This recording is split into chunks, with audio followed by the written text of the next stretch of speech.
the year 2026 feels different. You can sense it in news headlines, in economic reports, and in the conversations happening in capitals, boardrooms, and strategic forums around the world.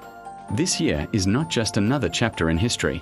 It is a pivot point, a moment when old patterns are breaking down and new pressures are rising on every corner of the globe.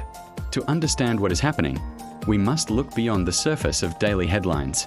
We must see the world not as a series of isolated events, but as a complex system, where economics, technology, politics, and society are tightly connected, and where risks do not operate in isolation, but as forces that reinforce and amplify each other.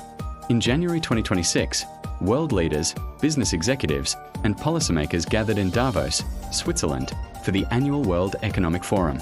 This meeting is more than just a conference. It is a place where the powerful, heads of state, CEOs, economists, and policymakers look at the big patterns shaping our future. This year, the discussions were dominated by a question few people outside elite circles fully grasp. Why does the world now face deeper crises than at almost any time in recent memory? One of the most important sources for this question is the Global Risks Report 2026, published earlier this year. Compiled by experts from around the world, the report did not just list problems. It showed how those problems are connected and how they will shape the decade ahead. According to the report, risks such as economic instability, geopolitical rivalry, environmental stress, social division, and technological disruption are not isolated. They feed into one another. What one expert group called interconnected risk means that an economic problem can become a social crisis, which in turn can fuel political tension, which can stress global markets. Take inequality, for example. Scientists and policy groups now warn that economic inequality is not just a moral issue but a global risk that links to other pressures like political instability, climate vulnerability, and technological displacement. In 2025, billionaire wealth grew 3 times faster than the global economy, concentrating power at the top and deepening gaps between elites and ordinary citizens. This isn't only about wealth numbers. It affects trust in institutions, expectations of future opportunity, and the political legitimacy of governments everywhere. When a few gain enormous advantage while many struggle, societies become fragile. Economic instability itself is another part of the story. Some experts argue that the world economy in 2026 is grappling with a paradox: growth on paper, strain in reality. Institutions like the International Monetary Fund have forecast global growth of about 3.3%, suggesting resilience. But that optimism comes with warnings about fragile foundations, rising debt levels, slower trade, and growing technological disruption.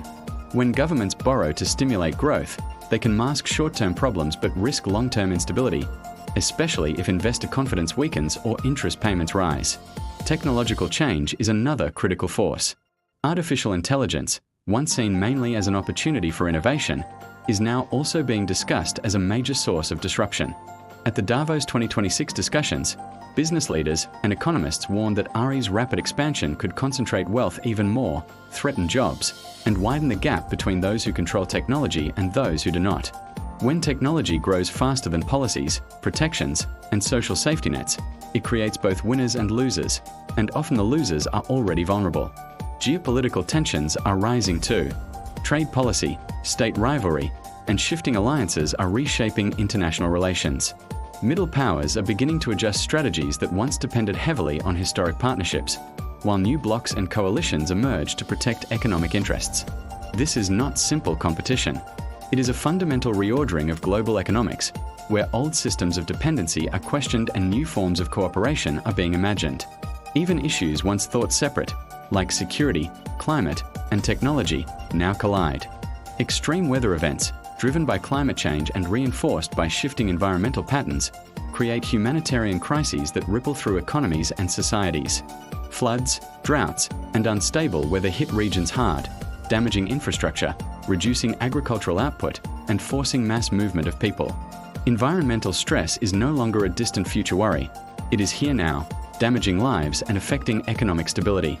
Then there is the paradox of connectivity. The world is more connected than ever before, through trade, communication, and digital networks. Yet this connectivity also creates vulnerabilities. A political crisis in one region can send markets into volatility in another. A cybersecurity breach in one country can disrupt systems globally. All of this interconnectedness means a problem in one place often becomes a problem everywhere else. But there is another layer to these risks: The human layer. Public opinion surveys show that in many countries, what people fear most are not abstract ideas but personal insecurity, inflation, healthcare, inequality, and slow economic opportunity. People feel the pressure in their daily lives, not just in economic reports. This public worry matters. When citizens feel that systems are not delivering security or fairness, trust in institutions weakens. Fragile societies are more likely to experience unrest, polarization, and conflict. These trends feed back into the global system, making risk management more difficult. So what does 2026 really represent? It is not a crisis because one thing went wrong. It is a crisis because many things are happening at once, economically, technologically, politically, environmentally, and socially, and all of these forces are moving faster than the structures designed to manage them. Understanding this helps us see why the world feels different now. It shows that global risk is not just a headline, but a lived reality connected to how societies govern, how economies function, and how power is distributed. It shows that stability in one region cannot be separated from stability everywhere else. If this video helped you understand the deeper forces shaping our world in 2026, subscribe to WorldShaped TV. More honest stories are coming, explaining how the past still influences the present and how complex systems shape our future. Thanks for watching.